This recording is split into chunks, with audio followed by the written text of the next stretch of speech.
Unfiltered with Bran Otieno and Dongo Gashane.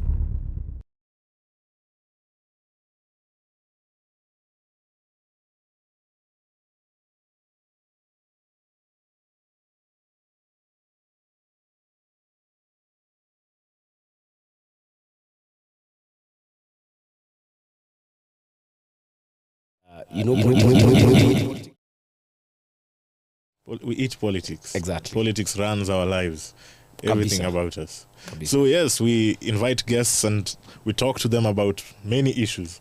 Today we have Dr. Peter Mbai, the Secretary Planning and Economic Affairs in the Democratic for Citizens Party. Karibu sana. Thank you very much, man. We are so glad to have you here. Good to see you, man. I'm also happy, and thank you for having me. Maybe you could just introduce yourself briefly. Thank you. Yes, my name is Dr. Peter Mbaye. I'm a leadership and governance expert. I'm also a practitioner of peace and conflict studies. And I'm the Secretary for Planning and Economic Affairs at DCP. My home county is Nakuru. I'm proudly so. And please, when you discuss about Nakuru, just be knowing that Nakuru is the second biggest economy after Nairobi. After Nairobi. Bigger than Mombasa. Yeah. And Kisumu. Contribution to GDP. Nakuru's contribution to GDP is second to Nairobi. And the number of voters after Nairobi, we don't count Nairobi because Nairobi everybody is there. Everybody was passing by, then he became a voter in Nairobi. But in terms of voters, after Nairobi, Kiambu, Nakuru is number 3. In terms of voters, 1 million plus in one county. So if you compare some counties with 100,000, 200,000 voters, please, you should be talking. Anytime you do Nakuru news or anything about Nakuru, just know. Put some respect on the name. And some of us, I always say that I'm a student of politics and government. I'm either in politics or in government. That's what I studied. When guys were studying veterinary, others teachers, others engineers, I went to school to study literally 4 years. Political science and leadership and governance. So that's my area. And we say that politics is what feeds government. Governments are made out of politics. So it's a very interesting area. So along that area, that's where I am. And we are hoping that we'll do the best we can for this country and also do the best we can from where we came from. That is Nakuru County. So do you consider Nakuru part of Murima? Nakuru is actually part of the larger Mount Kenya region. Even the block, the governors, they have blocks. Yes, they Nakuru do. is part of the Mount Kenya region in terms of the regional blocks. So it's part of the mountain. The beauty about Nakuru is so unique. It's part of the mountain, yes, but it's one of the counties that every community in Kenya calls Nakuru home. Now, how do you know whether somebody calls somewhere home? It's because they live there and they vote there. Now, if you have decided to vote somewhere, you need that's home. That's your home. That is home. And so in Nakuru we talk about peace and inclusivity. It's one of the biggest platforms. Some of us who are looking to lead Nakuru, for example, that is one of the biggest, actually the key, because talking about development and anything else, you can't do without peace, without inclusivity. You want to feel anybody from Nakuru to feel their home, right? To feel that they are in Nakuru, they'll get their share. As you talk about the share of the national cake, we want to make sure everybody in Nakuru feels part of the county cake. In terms of opportunities, in terms of sharing of opportunities and jobs and any other opportunities that exist. That is the first and the foremost commitment that as leaders we must give. That everybody living in Kenya, they call Kenya home, they need their share of the national cake. If you go to the counties, anybody living in a county, be it Nairobi, Vihiga, Kakamega, Murang'a, they deserve a rightful share of the county cake. Now, the worst thing you can ever have is a leader from a certain community, because all of us come from community. And there's nothing wrong being from a Kalenjin nation, Kikuyu nation, Kamba nation. But we all come to form a state of Kenya. So there's nothing wrong. But the worst thing you want to have is a Kikuyu leader, anybody calling a leader who is tribal. Now that's where we divide the line. What you need is somebody who knows, I come from this community, but I know there's somebody better than me. Or we need the other person to drive the country forward. That is a basic thing. It's good you talk about being tribal and inclusivity. Your party leader, the former deputy president, is currently in the US, and I believe you're lighting his fire in Kenya. He's been meeting different groups. Mostly he's been meeting Kikuyus in the diaspora, and he says that he's talked to Kikuyus, he's met Kisses, saying that he's talked to Kisses. Must he say that he's talking to certain communities and not Kenyans? You see, very good. I just said everybody comes from a community. Yeah. Then that's why I said we all belong to some nation, Kalenjin nation, Kamba nation. Then we all become a state. Now, he was invited by Abagusis, community living in this kind of state. He was invited because he went. As actually one of the major things why he went there is a Ngembi festival. Ngembi is a Kikuyu affair. It's a Kikuyu festival. Now, if Kalenjins want to have their night, they are going to invite him. Now Abagusis met him. These are communities. Now, doesn't mean that when he went for that Ngembi, that everybody there was a Kikuyu. There are people who love Kikuyu music and their the culture and their other kind of things. By the way, let me insist today. We must be proud of where we come from, with understanding that other people also matter.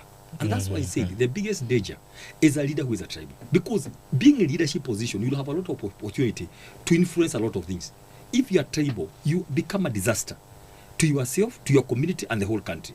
And that's why some of us who are leaders, we must first of all have what is called a vow that I will know that I come from this community, but I belong to the Kenyan state. That's a good. You are saying a very good issue. Actually, you are explaining it well. But where is the balance? Because even if you say that people should be proud of where they come from, because they never chose to be born from that community. But when you look at, I believe culturally it fits well because we appreciate each other, people's culture. But when it comes to politics, Dr.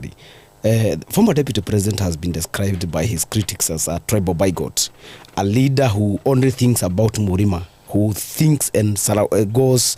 There was some time people used to say that he's caged in Murima, and when he goes out, the first time he went out from the Mount Kenya region, he coined a narrative called the Cousins movement, and that was interpreted to mean the larger Bantu community, where he described the Kambas and the Mijikedas of the coast as the cousins. And now you are saying that, well, it is good to appreciate where you come from, but a tribal leader is a disaster. So where is the line? Where is the balance? Do you think Gachagua is propagating tribal and ethnic agenda? From the word go, I will tell you today here. This narrative of Honorable Gachagua being tribal, being Murima person, is a narrative created by the state. Let's not fall for it. Number one, I mean, I told you I know a few things. Yes. Right? I've served in the highest levels. I know a few yes. things. I know what is cooked, how, by who. And I know how narratives are You're talking about the state-sponsored propaganda? Yes. It was and it started a long time ago. When he says that he was asked to go and begin, talking about shareholding. And I like Gachagua for one thing. I like being honest. He said, I was told by my boss. And I thought I was doing the right thing. So the question is, that thing is a narrative to try to paint the second deputy president as a Mount Kenya person. But he goes out to Ukambani, to Sekuru, right? Then he does a tour all the way to Mombasa, on the way meeting all those communities along the way, including Mijikenda. And let me just say this. Kambas are cousins to Mount Kenya. First, it's not coining. I don't know why people it's say not he about coined, the Bantu. He did. But it just, by the way, Kambas are cousins to Mount Kenya. Now, Mijikenda are our cousins, for example. Because we belong to the same, ethnic group. The same cosmopolitan of groups. Then and Luhyas are also cousins, right? It's the same thing. Then we go to Masai. Those are our in-laws. Because Kikuyus used to get daughters and sons from Masai. Now tell me where anybody has gone political. That is just a family relationship. There's nothing political. There's nothing political there. You get it? Yeah. Daktari, you're talking about this being a state-sponsored propaganda. Yes. For Gachagua to actually go out there and say and talk about shareholding and talk about Murima, he must have agreed with what he was being told to say. Let me say this in a nutshell, and this is very important because this is very important because this thing has been said many times. Let me tell you. the people who have been attacking the second deputy president have been very uncomfortable with him trying to galvanize his base. Okay? That's why they began depicting him as somebody from the Mount Kenya. There are no apologies because that's exactly what he did to get the president to power. He simply galvanized the Mount Kenya. So you cannot turn it around now he wants to be kicked out. It becomes a bad thing. But that time it was good. Actually, do you know why the second deputy president was picked against Kidiki? Because the president saw that Kidiki cannot be able to galvanize Mount Kenya before the elections. So he had to pick Rigathi because he knew he has the prowess, the mobilization skills to be able to get the votes. So now, but the person who gave him that, the deputy presidency, is exactly what he is fearing. He began fearing this community being together. So he had to do something to begin dividing it. One of the things is to try to tag the Honorable Gachagua as a tribalist. So, and he knew this gentleman is so sharp, and he's not a yes man. So let me use him for now. I can tell you today, I can bet that the president knew he was going to remove Rigathi Gachagua even before the elections. Yeah. It was just a matter of time because he knew he wanted to be this one man, one strong man, sorry, more times 10. He wanted to be stronger and do things on his own way. So he knew this guy, I cannot sustain with him as a DP because he not allow me to do what I want. So it's a scheme that was done before. You guys are seeing results now, but it was done. But that is why from the one go plan we are saying one of the things DCP is about and the political movement going forward is one thing, and I say this sincerely because I'm the kind of people who believe. You all talk about politics being a dirty game full of treachery and betrayal, backstabbing. I believe that we need some minimum political hygiene. Surely, you cannot do politics of conmanship, deceit and betrayal, and we let you go. It has to come to an end. So we are saying, you can't come, say how good you are, go to church, sing songs, memorize some of the songs, and do all these kind of things, go to church every day, do fundraisers, young people, border and all that, but you knew, I just want to get to power, then I crush you. We can't allow that. In principle, by the way, who says, and that's why some of us, by the way, went to school to study political science. Who said politics is dirty? Who said politics, you must do treachery? You must con people. You must deceive people. So we are saying, excuse me, wait a minute. You can't do that. We want to show you it cannot be done anymore. You did it. It is wrong. It's unbiblical. It's illegal. It's immoral, unethical, and it has to be stopped. I want you to understand very quickly where we are coming from. So that when you come and you plan that, no, these guys help me, I need to kick them out. I need to kick him out. Then begin painting him as tribal. And Mount Kenya is a legion and all that. The Honorable Rigathi Gachagua is very much in order to galvanize the mountain. Then, after he galvanized the mountain and unveiled the party, then move out to Kambani, to Mijikenda, to Masai, to Kisii, to Luya. And I can tell you this today. We have just unveiled a candidate for Banisa. Banisa is not Mount Kenya. Banisa is not Mount Kenya. Will you be fielding a candidate in Kasipul? We are going to field in all the 22 positions, we are going to field a candidate, either as DCP or jointly as United Opposition. So now let me tell you why people are panicking. This guy, we thought we are going to convert him in Mount Kenya. He is accepted in Ukambani. He has been accepted in Mijikenda. He has been accepted in Masaini. So that is the fear. And that's why you see now things about terror. Put terror, laying terror on Mount Kenya, trying to say that they are the ones who went to Dagoretti to steal guns and do this and root. Let me ask you. Let's be logical, just for a minute. And this even a grade 4 kid can do logics. Now listen. If Rigathi Gachagua his base is Mount Kenya, honest. Now this is logic. Forget about now overthinking.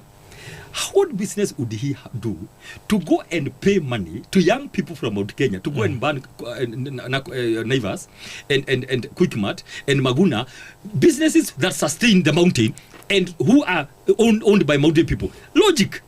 But now you come and be on TV crying how opposition is doing. Do you know my own mother who is 80 knows who sponsored the goons? She knows. Okay, that's so okay, Daktari. The former deputy president is people can say actually that he's like the one leading the pack, the one-term clarion call, but questions have emerged, and you have tried to discuss about his impeachment and all that. But the question is, is Gachagua driven by bitterness, anger and vitriol because he was removed from power, or is Gachagua determined to ensure that we have better governance? Because his impeachment seems to carry the day whenever he is addressing especially people from the mountain. So is he doing that because of bitterness, and it's like kumwaga mtama na, ama kumwaga ugari ukimwaga na mimi namwaga nini kitoweo. Is he genuine? Is his fight against the president of Kenya, William Ruto, genuine, or is it driven by bitterness, vitriol and anger? Now, I will answer that question this way, and I will be very brief. Now, and I alluded to it. What is the Honorable Gachagua all about? What is he, and why is he doing what he's doing? It's very simple. He did what he did with the community. He told the community to elect the president, right? And I'll tell you this, this is what Mount Kenya behaves. They have a leader at a time. They had Kibaki. When Uhuru wanted to vie against Kibaki in 07, he was prevailed upon. Actually, he was told, can you go and convene a National Delegates Council, something like that, for Kanu, and say you are supporting Kibaki? Because he was told, we have one leader at a time. So, and Uhuru became. And then it was Uhuru's time. Right now, the leader, the political leader in Mount Kenya is the Honorable Gachagua. So, when he was picked as a deputy, people rallied around him. So when you remove him, it's not him you are punishing, it's a community. Now, you ask a question. So now, then the president decides, I'm going to remove you. So the question is this. Of course, and I'm very happy that Ligi G never resigned. He was, in short, it's not him who brought chaos and said, I don't want this government. That would be something different. He was removed by the person he assisted to become president. So to answer your question, what is driving him is what I said, that you came, we helped you, you betrayed us. By impeachment. By of course, by impeachment. So what you are going to do is to make sure you not do the same to any other person. We'll just remove you. And the votes we had wanted to give you 10 years. And by the way, for record, we had agreed, as Mount Kenya, we were going to give the president 10 years. We were very, by the way, as we don't cheat. What we say, we mean. We had said 10 years for Uhuru, 10 years for Ruto. Now, because you have shown that you are not genuine, you can betray us, not me, not the Honorable Gachagua, the community. Will simply remove the votes, together the ones that we gave Raila Odinga, multiply by 2 for this year, and give it to another person. That is basic, no bitterness, no anger. No bitterness, no anger. We are just saying, mathematically speaking, but to be fair and just. Yes. We are simply removing. But then let me tell you today, Gachagua is in a very good place. Let me tell you why. Brian, if you are in a business deal with someone, the sooner you discover he's a crook, the better, so that you switch and go. The sooner you discover, if you are in a, the sooner you discover that guy is a crook, the better for you. Let me tell you what the thinking line now. Let me tell you why Rigi is happy where he is. We did good. We were repaid by evil, right? So the better for us, so that we go form a party. Remember, we were conned out of not having a party. Remember that, So right now, he's a party leader. Would he have been a party leader? From your answer, it's as though you look at this as a sort of contest between Ruto and Gachagua, and not really about the national interests. Now, let me say this again. The community helped the president to power, 47%. He decided to kick the community, and for him, he was kicking an individual. But now I'm giving you the context, that the region, when he was picked, they rallied around him as the most senior-most person in Mount Kenya. So now, my point is, by doing that, there was a lot of polarization, and I can tell you today, as an expert on delivery and development suffered. Because you cannot do development and delivery in a toxic political environment. Look at the damage now that caused nationwide. Because there's no focus. Today, whatever is happening is ping-pongy. You know, I rush there. Can I go open this? No. The graduate hostel. I'll not go there tomorrow. It is all, and I can tell you from last year, development, delivery died. What is happening is just political. So there's answer your question. There's a very serious point you have made, that it is the community that Ruto rattled. It's like Ariuza Murima. going by the political surrounding by the former deputy president. But look, how many cabinet secretaries from Mount Kenya region are in this government? I can count them for you. We have Kafogo, we have Ricky Nyanjui, we have Rebecca Mieno, we have this other guy called Kidure, actually coming there. This guy from Nyeri, the agriculture, the Mutahi Kagwe. And now the position was taken away from him and it was given to another leader from Mount Kenya region. You have Geoffrey Ruku. We have also Geoffrey Ruku. So are you saying that Gachagua is using the community to as a shield to fight his own personal wars? I'll tell you this, and I'll tell you this. This is what happened. That's where everybody's going wrong. The number of people serving in government from the region, that's not the issue. The issue is the overall betrayal of the community. I want you to know, for example. But is Kidiki our son from Mount Kenya region? Kidiki is a gentleman from Mount Kenya region. Who gave him? He was appointed. Okay. According to the constitution, the DP should be elected. So, but he was elected by parliament. No. It is supposed to be a joint ticket, and this is the treachery we are talking about. You know, better conmanship. Deceit. I would go. No, I'll get you to mobilize the votes, then kick you out. Then go and get. But the constitution allows for impeachment. Well, but what I'm saying, this is what I'm telling you, O'Brien. You can see through the treachery, and I want people to know. This was a plot before the elections that I'm going to use the Rigiji to help me because he has a charisma. Then I'll kick him out. So what do you call that? That is material that we are talking about. But let me tell you, everybody can talk about. I don't want this thing to be confined to the president and the mountain and the second deputy president. If it was just about the mountain, let me ask you today, bro. Why is it that every Kenyan is crying? No, let's talk about the mountain, okay? For 1 minute. Why is it that every Kenyan is crying about increase of basic foods? Okay? Right now sugar is about 200 kgs. Yeah. Look at the fuel. Tanzania fuel is 143. Uganda is about 150. Why? Those are the questions Kenyans are asking. Sure, education. It's not a Mount Kenya issue. So if it was, okay, assuming the problem was Rigiji, okay? 1 year down the line it was removed. Then you could be seeing things flourishing. We could be seeing everybody celebrating the rest of the country except Mount Kenya. But the problem is the problem of leadership. And one of the things that happened is that now everybody can see, because then Mount Kenya will be crying, quote unquote, everybody will be happy. Look at Sha, look at education, look at 129 go schools for the last 14 years, taking money 2.2. Look at the student scheme, for medical. Look at the money is grappling. All those kind of scandals. Let me ask you, if everything was working, look at the issue of deaths and abductions as we speak today, Brian, and it's very important. We must keep on talking about this, because when we were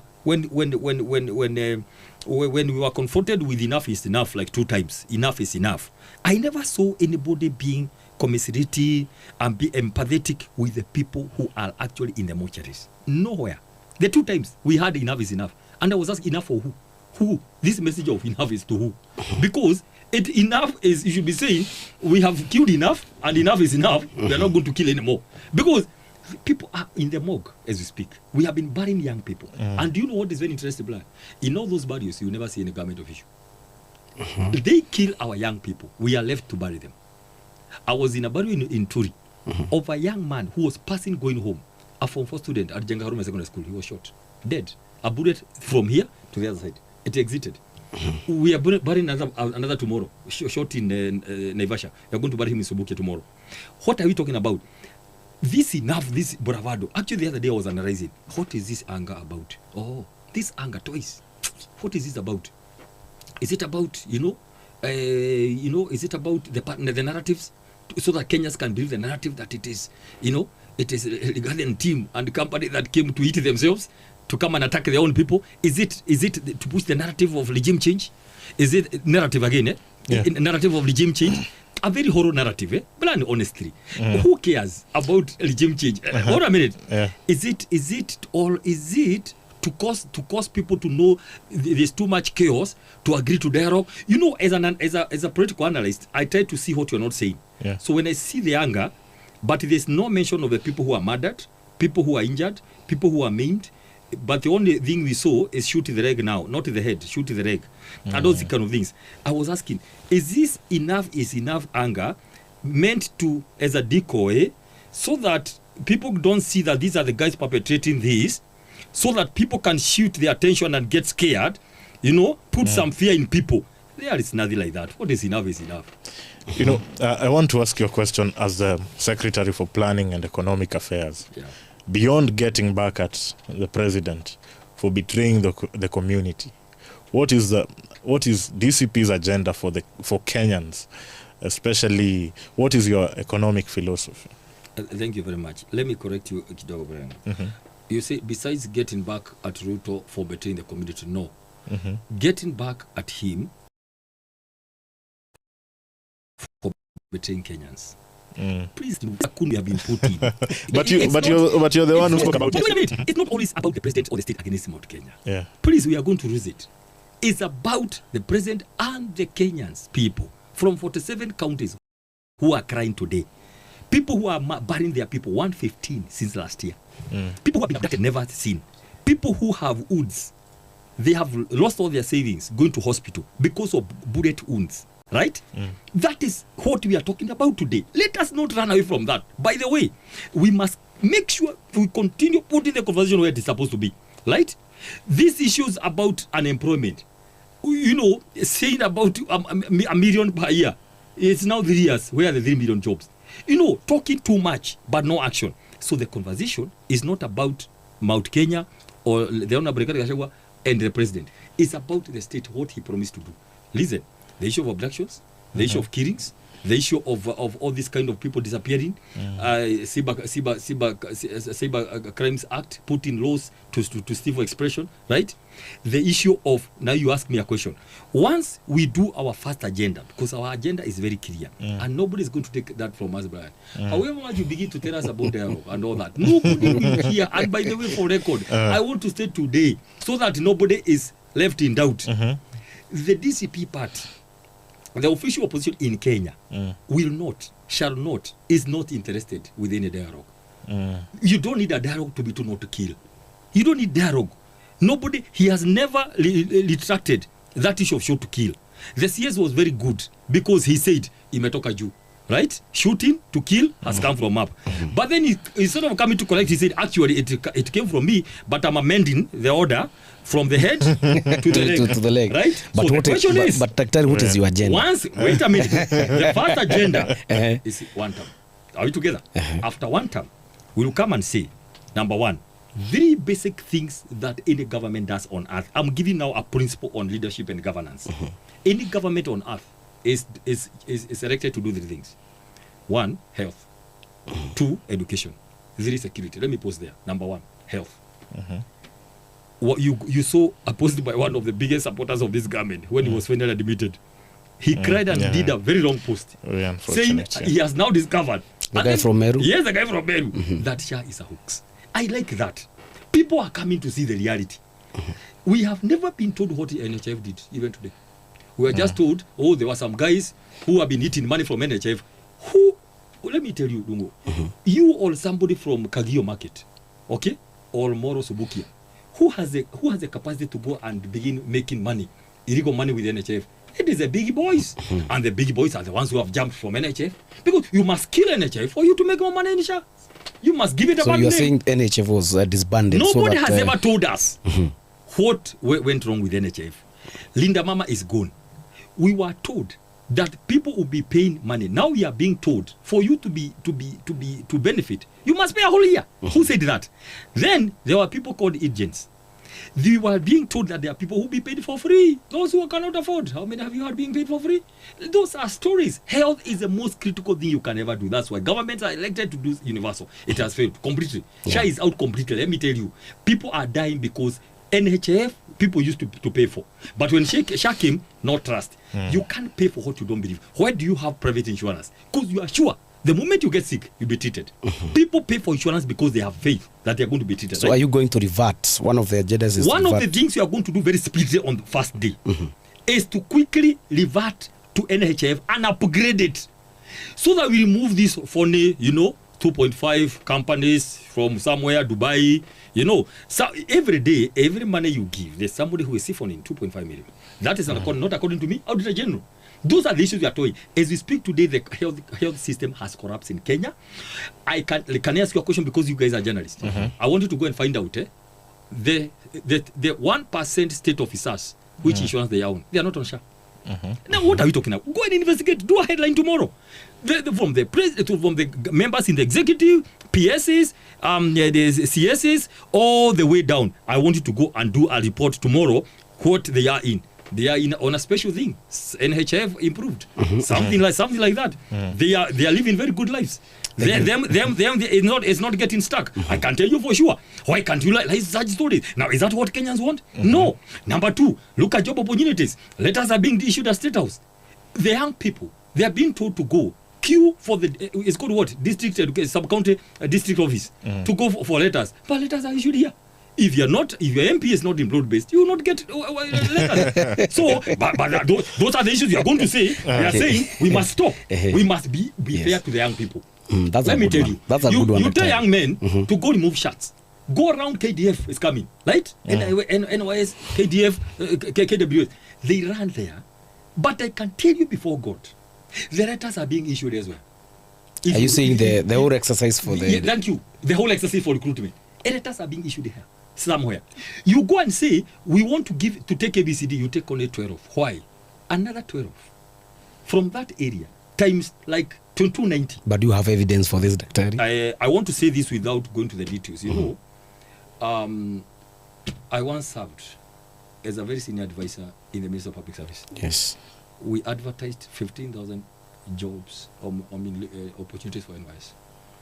15,000 And as an jobs. advisor, I went and said, let people go be recruited at the world level. So we divided 15,000 divided by 1,450.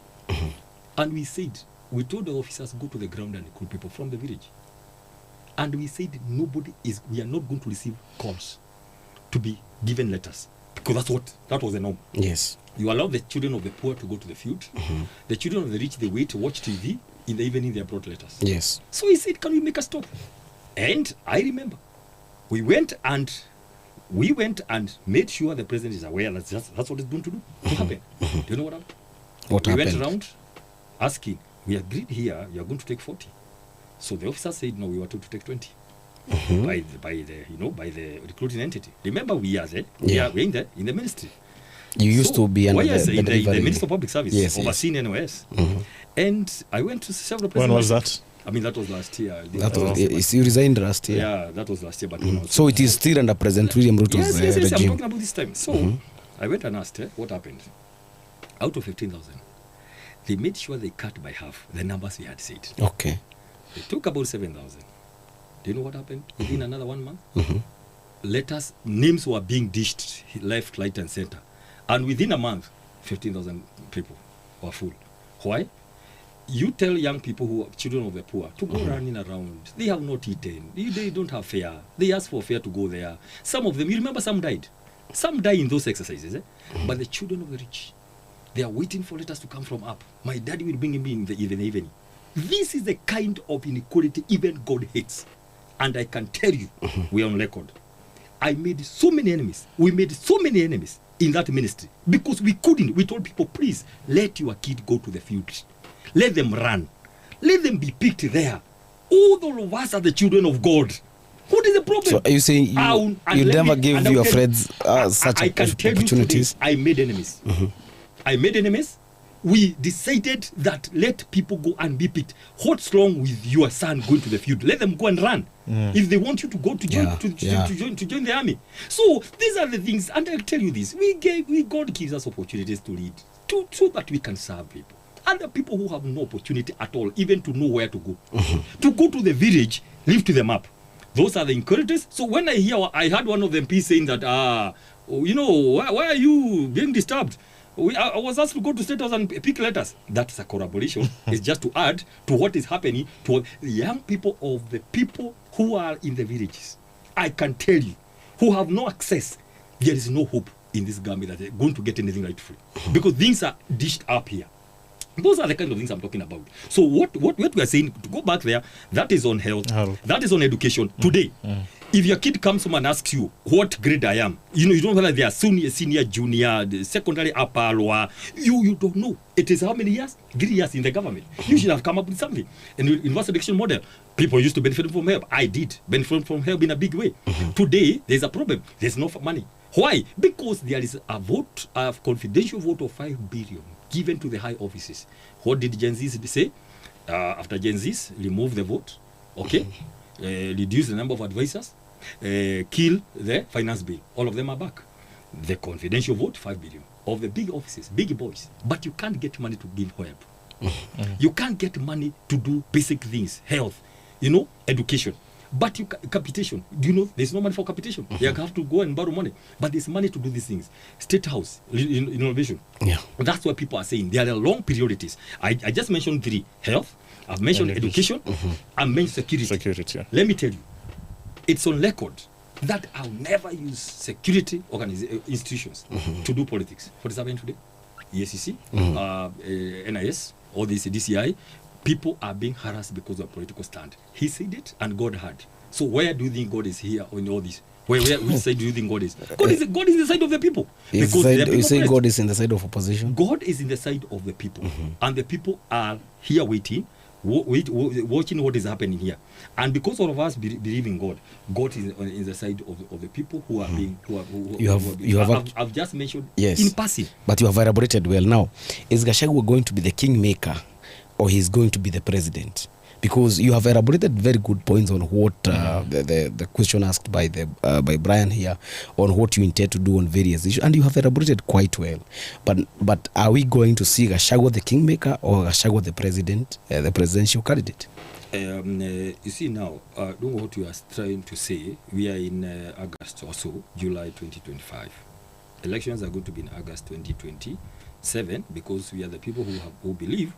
Although Gen Zs are putting us under pressure to talk about half-term, we have refused to go that route because there are people who are waiting for us to attempt to support half-term so they can try to seek sympathy. Remember what happened in the coup of 82, yeah? There are some people who used that to now say, you see, there are 2 communities that don't want me to read. And so a lot of separation started. We don't want to go that direction. So because we believe elections are there, we have no hurry to unveil our presidential candidate. No, I'm asking about your opinion on whether he's a kingmaker or the... Is that between the Honorable Rigathi Gachagua, between Honorable Kalonzo Musyoka, Eugene Amarwa, Dr. Fred Matiang'i, we have Natembeya, we have Omtata, we have all those people. Everybody is qualified to be the President of the Republic of Kenya. That is number one. On how to go about what thing we know. We're not going to play to the politics of 1982. There are some people who are waiting. What happened in 92 and 97, where people won on minority, and 70% was scattered. Okay? Luckily that day, the constitution is just spoke about simple majority. Yeah. So the lessons of 92 and 97, people already know. So you cannot repeat that. You know, you don't repeat witchcraft. The things that somebody did there, like crying regime change, so you get sympathy. You know, regime change, so you get sympathy. Oh no, we don't destruction of property. If it's that, because there are people who want to ride on that. I'll tell you this today.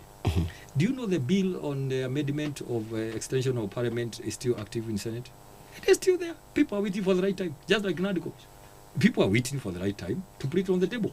There are people who want to create some crisis that may cause no elections in 27. So instead of chaos that could give people some leeway to say they want to extend elections, we would rather painfully wait for the actual day.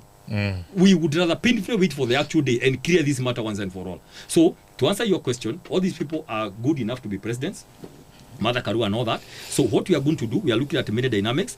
We must have one lineup. There is something for everyone if there is no greed. From the president all the way. What are some of those dynamics that you are looking at? Well, like I said, we are going to have one presidential candidate, number one, backed by this time round. It will not be one man running with it. You know, I'm McMender. You know, I'm the one who can go every part of the country and look for votes and be that kind of people are fearing. That one man syndrome. Don't you think that locks out Gachagua because he's everything you're describing? I'm the McMandy.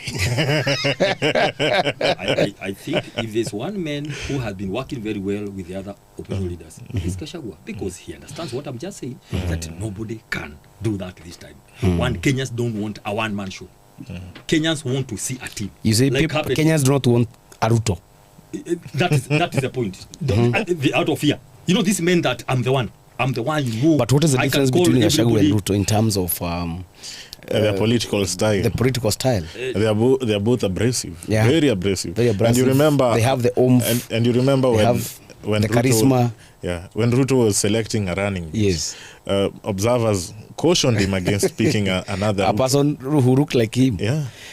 But that's the guy who made sure that he's president. I mean, that's the guy who made sure that he's president. so let me ask you, do you Like think that. it was easy for Uhuru working with Ruto? Let me tell you something. 2015, you remember? We were here. What Was it? happened? There was a major shift. There were major sacking. Some people who are very senior today, they were sacked. And who was causing all this? There were serious issues between the president then And the deputy. and the deputy. Let me tell you what happened.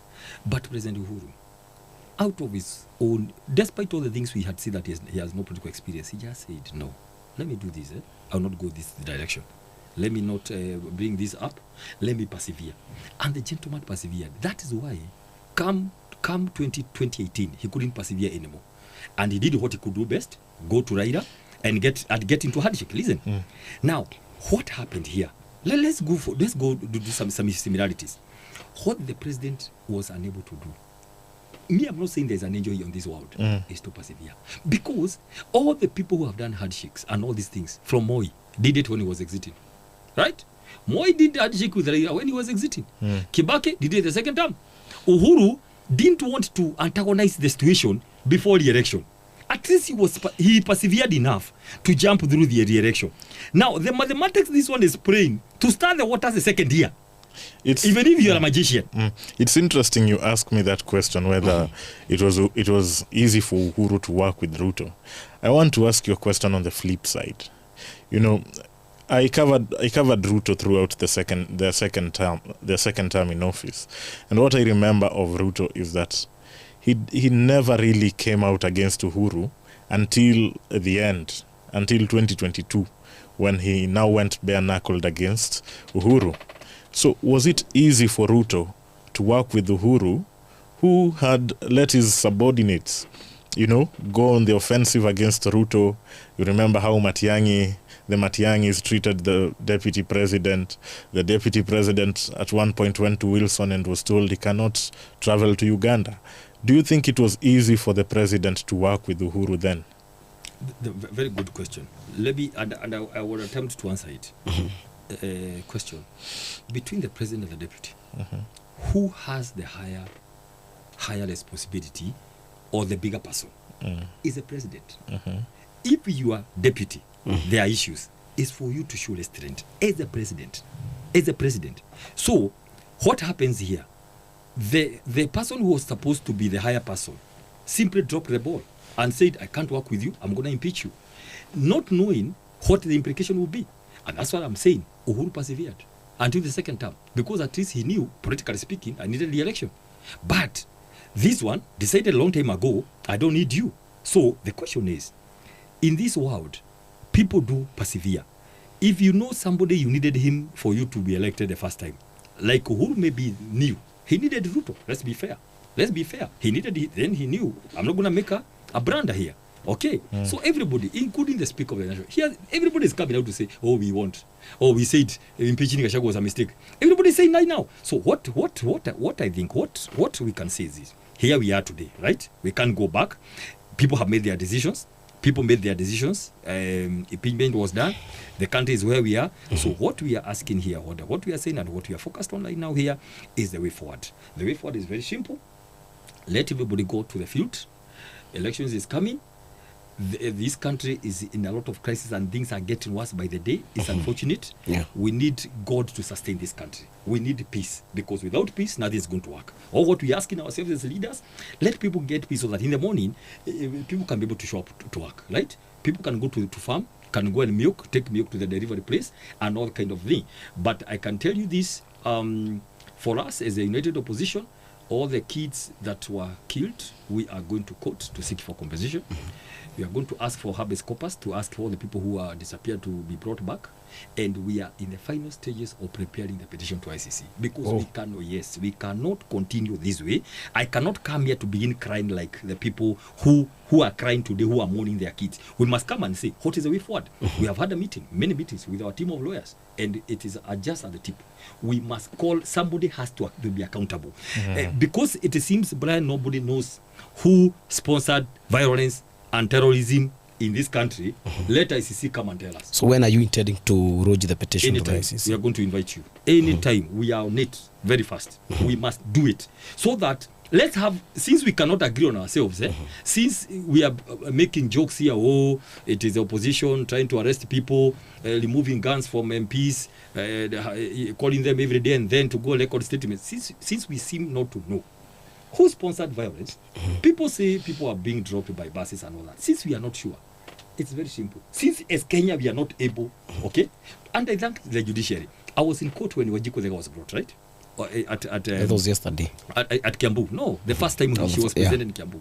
And what happened, Brian, is that they had arrested Gachagua, our DCP leader, with 2 other young men. And they were accused of going to Dagoretti, stealing firearms. Forget about the story about the fact that, nobody told us who they've met. These guys had no rungus, they had no visus.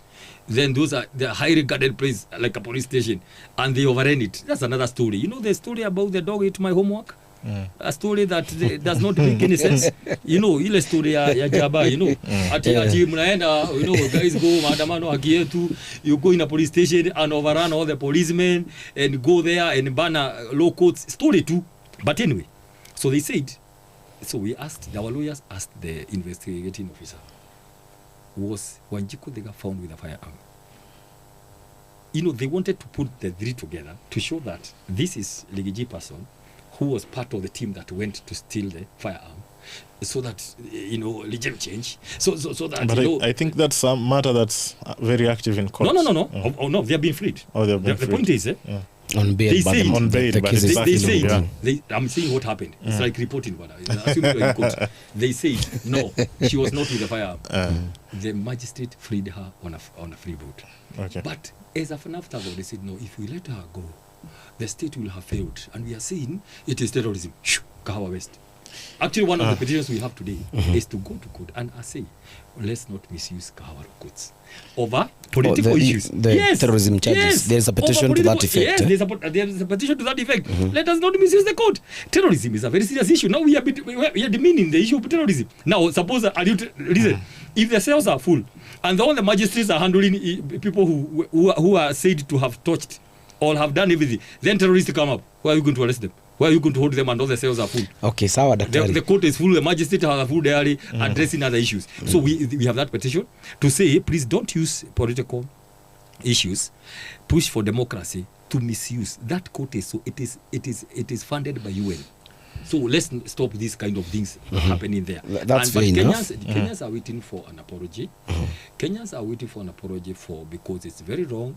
The state should have produced the people who planned the violence, because the ones they have been bringing have been freed, meaning they are not the ones. We want to be very fair. You arrest them, you tell us they're the ones. Akina Wanjiku. They go to court. Magistrate says, I don't think she was. So let me ask you. Yet the deputy president on Saturday, before Sabasaba, in Abario he said clearly, I have information. There's an MP who is right now planning violence for Monday. Has he been arrested? Has he recorded statements? You guys, please, hata nyinyi mnatuangusha bwana. Watu wa media bwana. Why can't you put a headline and you are not Brian, you are the political doctor. Where is this MP? Because no. Are we talking? The other day the president said, if you know those guys, bring them up. Why do we have we said it a day before that there is somebody who was planning thugs and goons to go and attack property in Mount Kenya. Dr. Mba, I want to take you back to Gashane's question. Looking at your lineup, the Matiangis, Karuas, Eugene Omalwas, Rigathi Gachagua. It's a lineup of cousins. Where in this lineup do other people fit? Where do other ethnic groups fit? Ethnic groups that are not considered to be among the cousins. I want to say this for record. the issue of cousins and in-laws and brothers and sisters have nothing to do with political arithmetic. Let me be very clear. And I'm saying this with authority, by the way, because at my level, I know a few things. I'm a leadership person, and I believe in inclusivity. I told you, I'm a peace and conflict practitioner. So there's one thing that I'm very passionate about. It's about bringing the country together. I don't know, and I'm hearing from you. I can see how this thing shook so many heads. And no, it doesn't shake in my head. By the way, I'll tell you this today. Meru, Embu are our brothers and sisters. When you jump to Ukambani, and by the way, I'm saying now traditionally and family-wise, that's why we are trying to tell, even the Jew was telling them, what is the issue? This is the family issues. Akambas are, honestly speaking, without political anything, they are our cousins. All the way. Masais are our in-laws. So that has nothing to do with the political. Hold on. What about laws? Good, I'm coming Who there. are they to? That's why I said, after we moved from Mount Kenya, we went to Ukambani. Yes. We went to Mijikenda, the coastal communities. We cleared with the Maasai.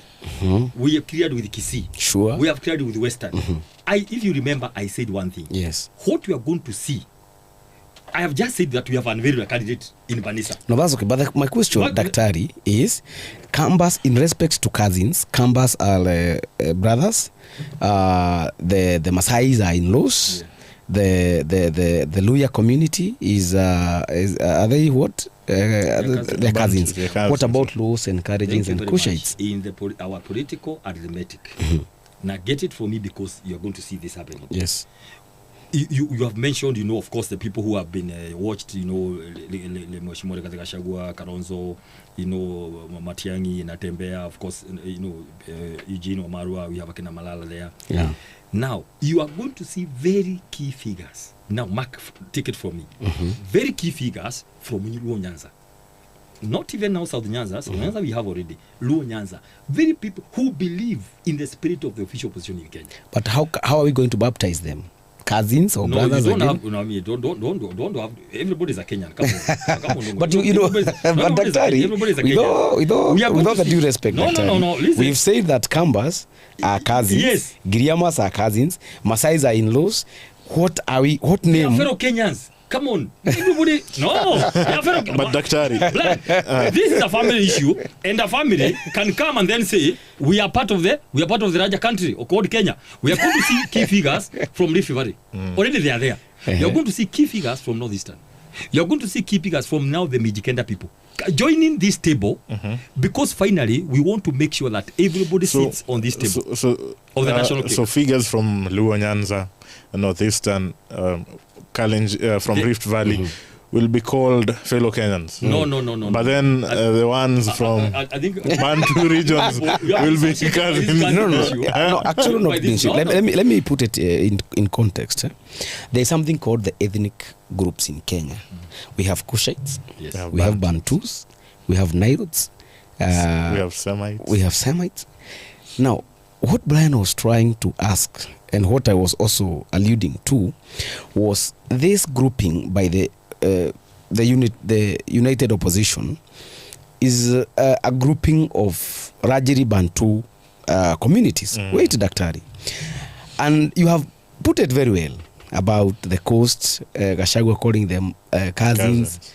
When you talk about Embu and Meru being brothers and sisters of the other Mount Kenya West region, the larger Mount Kenya West, it also points to one thing, the issue about the Bantus. Now, if you look at the Luya community, I believe they also fall into that ethnic grouping. So the question I am looking for, or the answer that I'm looking for, now that you have brought together the communities that are Rajiri Bantus, what name are we going to give to those others that do not fall into that ethnic grouping? Or is it not, or are we trying to divide the country around the ethnic communities? Thank you so much. And that's why this guy is asking you, are we going to call them fellow Kenyans? Mark my words. Yes. Nowhere did the Honorable Rigathi Gachagua, Kalonzo, or anybody call anybody Bantus. That was a creation. That was a creation of some people who tried to put together these people, calling them Bantus. Nobody ever. what we said is brothers and sisters, cousins and in-laws, and it's a family affair. So what we are saying, when we come to political arithmetic, take it from me, every part of the community of Kenya will be represented in the national movement that you are going to have. Originally, we started with Gachagua alone, right? He was alone. Then he moved to Kalonzo Musyoka with Ukambani. Yeah. Then he moved to the other. So it is progressive. Finally, we'll have anybody on the table. And I want to mark my words today. We are going to have people who believe in us from Luo Nyanza. People who believe from many people, by the way, enough from Nakuru here going all the way in Rift Valley. But he hasn't visited Luo Nyanza. Now, he didn't visit everything at a go. He has been visiting slowly. It is in the works. We have 2 years to go. But 1.5 years. but I put- you will visit. Yeah, I get your point. The team is going to visit there. Yes. We are going to go to Northeastern, right? We are going to go to Rift Valley very soon. By the way, you said you have a candidate in Banisa. Banisa. We have a candidate. We are waiting to see if you will have a candidate in Ugunja. We have in unveiled Kasipul. today. We have unveiled Marava. The candidate for Marava. Yeah. We are going. What I can tell you, all the 22 slots for MCA, MP, and even senator for Baringo, we are going to fill the candidates. But is it for mainly winning or just testing waters? Because Now, that's also a political strategy. Who goes to fill candidates to test waters? You can test the waters at home. Waters you want to test. Who goes? If you want to test some waters, you can put them in a karai and test the waters. So we But you understand what I we mean, are going to Bwana. win. We are going to put everybody goes to elections to win. So we are going to put a serious fight, and that's when we are going to know. By the way, to answer your question, that's when we are going to see where people are. People are themselves, they are going to see where they are going to go to be, because you are going to see how people are going to vote. Okay, so Gachagua started in Mount Kenya. He moved to Kambani to get all these nations into the united opposition. Yes. Is it fair to say that Gachagua does not see people beyond their ethnic, outside ethnic lenses? He sees Luyas as Luyas. He sees another community as being another community and not as Kenyans. May I will say this again, and this is where I started. Let us be proud of where we come from, because that is one way of, reaching out to people. When you go and say greet people in their language, do you normally see some acceptance? Because people appreciate, you as resonating with them. Yeah. So the issue here is not issues of ethnic. I want you to call it this way. It's about bringing the nations, the nations of the country together to make one state. Okay. I want, and by the way, in peace and conflict, there's nothing wrong of having a Luo nation. Yeah. No. There's nothing wrong of belonging to a community. What is wrong is trying to use that to discriminate others. Let me ask you, by the way, you have put it very well, and I would like to hear your views about the comments by the National Assembly Speaker Moses Wetangula, where he asked the Kalenjin community living in Trans Nzoia to protect President William Ruto because he is their son. We have also heard of Belgut MP Nelson Koech saying that the community, the Kalenjin community, it is not like they do not know how to plan things, but they can do that when they are pushed to the edge. What do you think of such? And even the President William Ruto, he said that he's getting a lot of accountability issues because of the ethnic community where he hails from, and that is why people do not have problems with former presidents Uhuru Kenyatta and Mwai Kibaki. What do you make of such statements? First of all, it's very wrong for you to begin saying our presidency. The way they have been saying it. This is not their presidency. This is our presidency. It is us who voted 47%. If it's a matter of whose presidency is this one, we voted 47%. So this issue that suddenly it has become a community affair, yet actually we invested. The Mount Kenya invested for 7%. It's not right. And I want to urge our brothers from the Rift Valley. I've been seeing these leaders speak. Let them know some of us sacrificed a lot. Okay, I was the leading mobilizer of UDA in Nakuru County. Myself, I joined the movement on 9th of March 2018, on the day of the handshake. That's when we decided to follow the current president. We did that at a very great cost politically, because there was a lot of the former president influence in Nakuru County, and some of us who were elected at that time in Nakuru, we galvanized the whole Mount Kenya. And we believed in this. So please, the issue of hate, let's not go there. The issue of hating this community and that one, let's not go there because it's not true. We, some of us, and I'm saying that being one of them, we mobilized in a big way, and we went to join the presidential campaign all the way. And to show that we had believed in this government, we served it.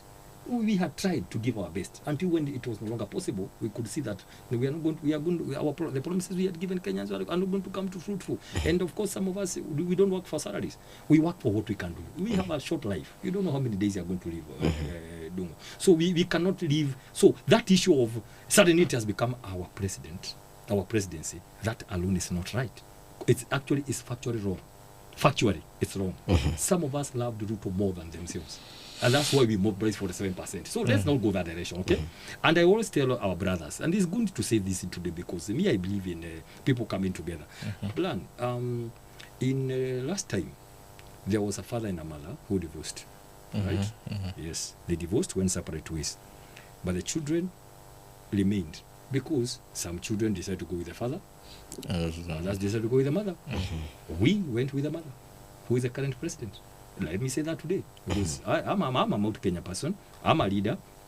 We painfully refused the advice of former president concerning Ruto, the president, and we went with the mother. This time round, it has repeated itself.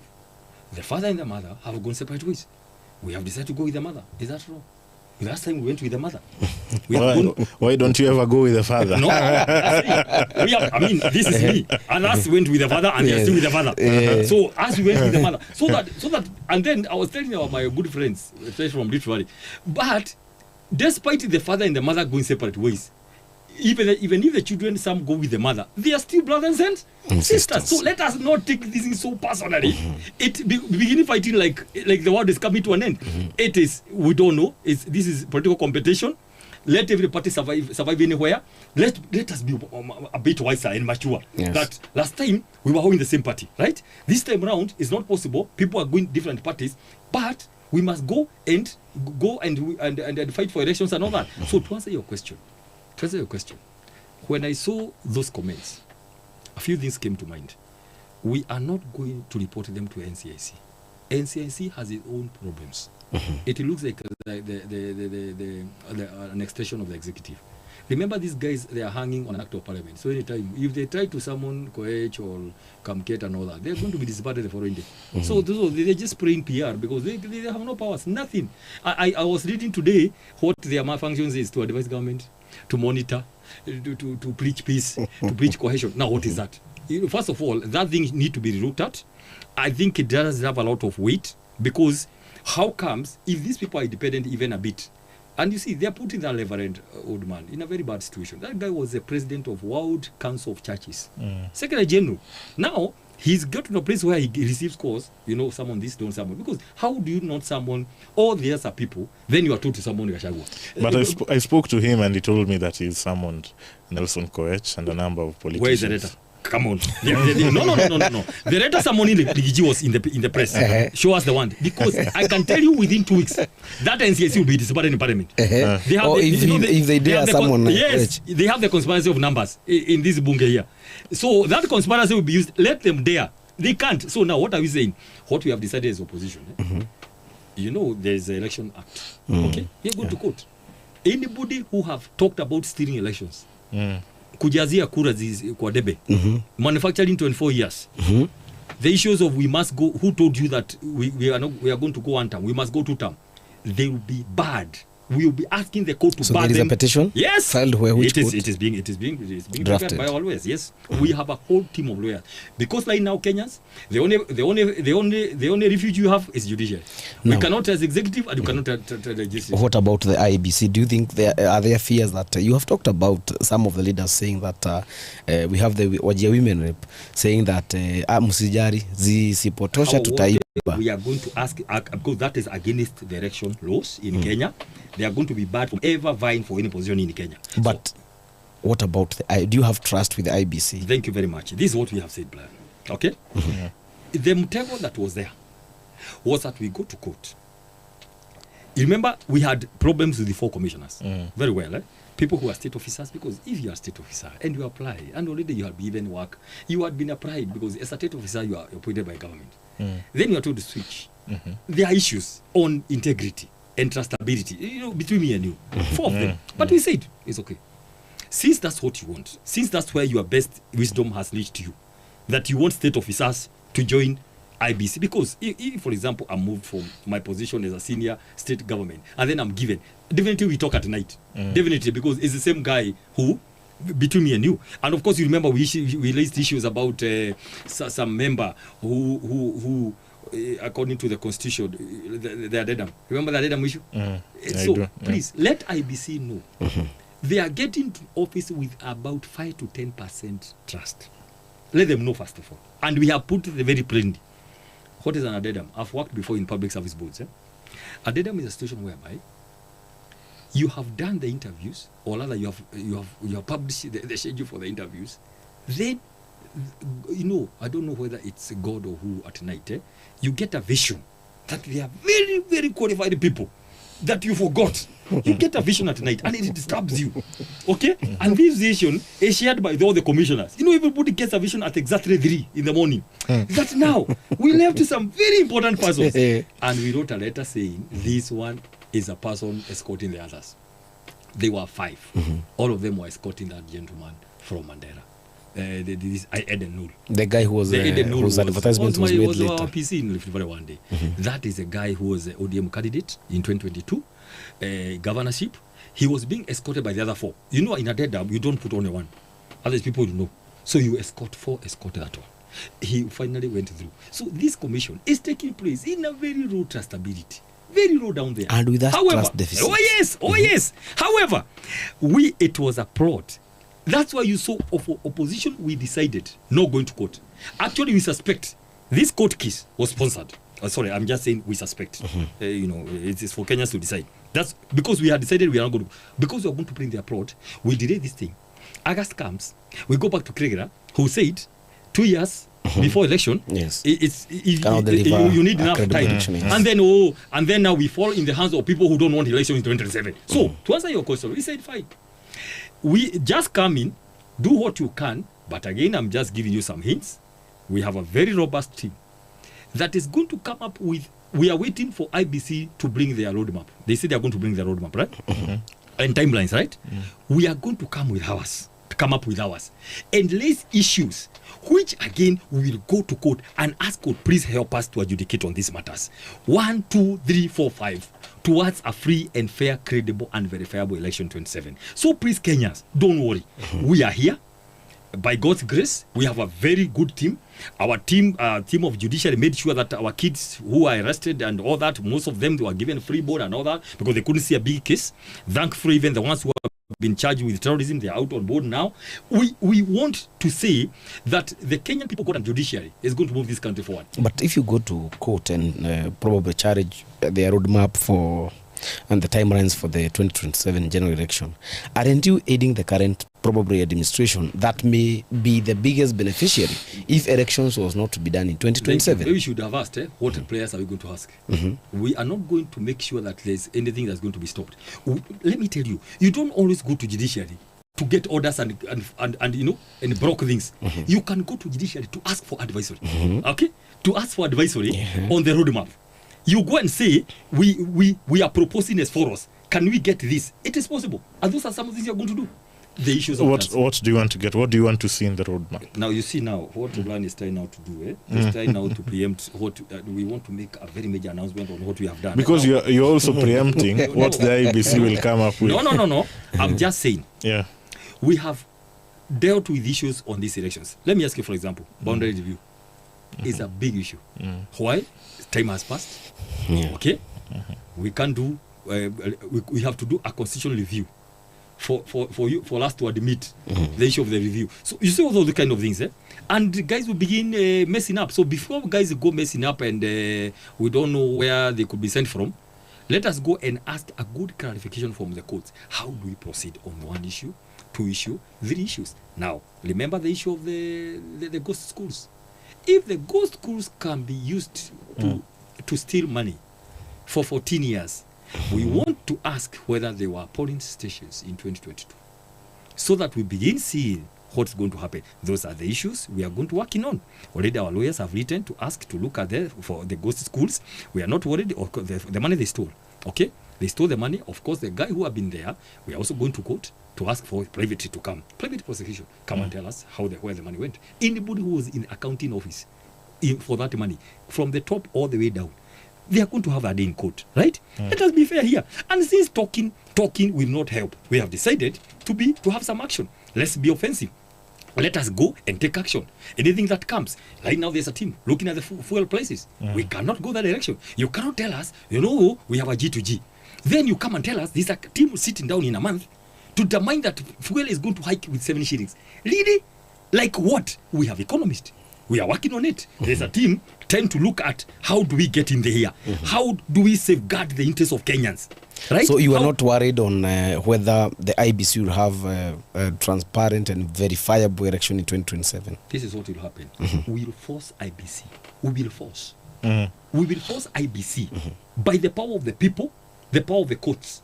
We will force IBC to have a free, fair, verifiable election. We will force it. How? And fight by making sure, like I've just told you, I've mentioned a few things. Let me give you an example. The kits. And the last time, it was not possible to retender everything because of time. The court said it's not possible. If you remember, we have 2 years. That's why we are waiting for the timeline, for the roadmap. The roadmap. IBC will come and say, please, can you retender everything? Can you get money to do this thing? All these kind of issues. We are going to follow one by one. So there are many issues. We have listed like 10, 15 issues, which we are waiting for them to say what they are doing. Then we come and give a joy. And we are not going to discuss, because these days, when you cannot go discuss a lot of things with an IBC that was hard picked or more. Was more or less hard picked and all that. I'm just saying that more or less, mark my language. So because of that, let us trust the courts. We go and say, this is what they have said. This is what we want to see. We want all the kids returned, for example, right? We want things to go ABC. The schools audited. We definitely. That one, schools audited. We want to see whether the 129 are in the polling centers that were put here. We are going to challenge the issue of the IDs, that there's no vetting. We are going back there to challenge that issue of the vetting of the IDs. And because it's unconstitutional. Definitely, the constitution, safeguards the integrity of the country, sovereignty and all that. So there are many things which are pointing towards 2027. We have a whole working team made up of the very best legal minds in this country. From the top there. You say the vetting is unconstitutional. Listen, when you say no vetting, what are you saying? It's not no vetting. It was no extra vetting. Wait, listen. There was vetting. There was vetting, and which everyone undergoes. Then you remove that vetting. No, vetting is still there. Yes. But then there is extra vetting. Now, how do you, targeting border communities. Now, let me ask you, how do you determine vetting and not extra vetting? Those are the grey areas. Those are the grey areas. We want to be very clear. You are seeking advisory on... Exactly. Because when you say extra... On the extent of the vetting. Where is a benchmark? What is the parameter for vetting and extra vetting? You get my point, Lakini? But Daktari, what you're saying essentially is that the people who've been subjected to extra vetting should have never been subjected to that. No, we are saying it should be stringent. No. For discriminating against certain populations. We are saying that you don't move the vetting. We want it to be even more stringent. Why? For everyone.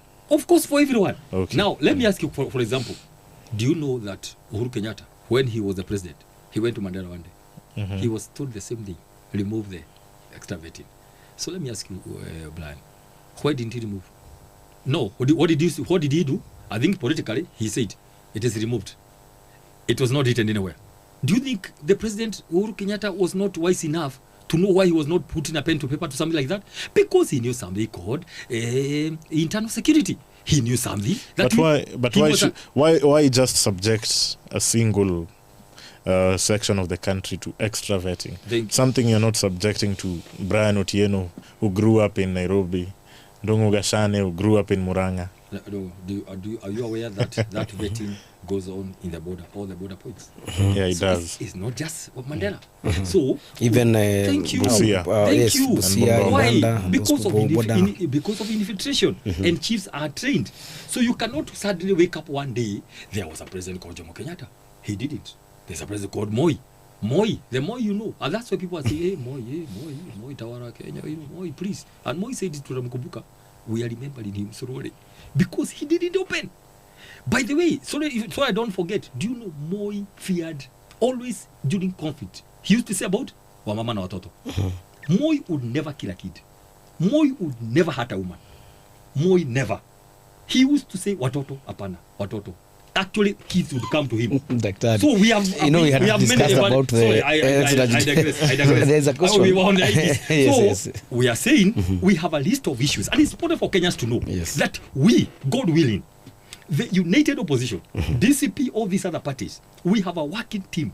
Now we are set, but it's good to finish saying this, so they can understand. Anybody who lost their kid from June 25 last year. Anybody who's their young person or whatever has disappeared. Anybody who had injuries because of the 25th protest, the anniversary and Sabasaba. Yeah. We are coming to ask you for your details so that we represent you in court for compensation. That's number one. Number two, anytime from now, out of all those sentiments that have been said, which has an issue of can cause some violence in 2027. Instead of waiting then, we are taking all that to ICC. So we have a big brother, at least because we are not able to control ourselves, we are so emotional, and we think we can fight, let somebody else come so that if it happens, they know who to go for. Okay. I want to be very, number three, after we put all those matters to court, we want now finally to come and continue focusing on 2027 issues of elections, by-elections, boundary review, and towards 2027. I can tell you, some people are on their feet thinking about the future of this country.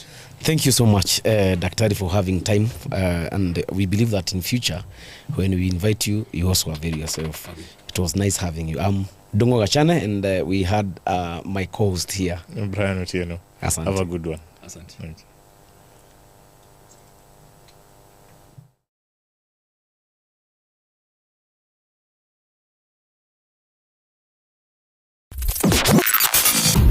Unfiltered with Brian Otieno and Dongo Gachane.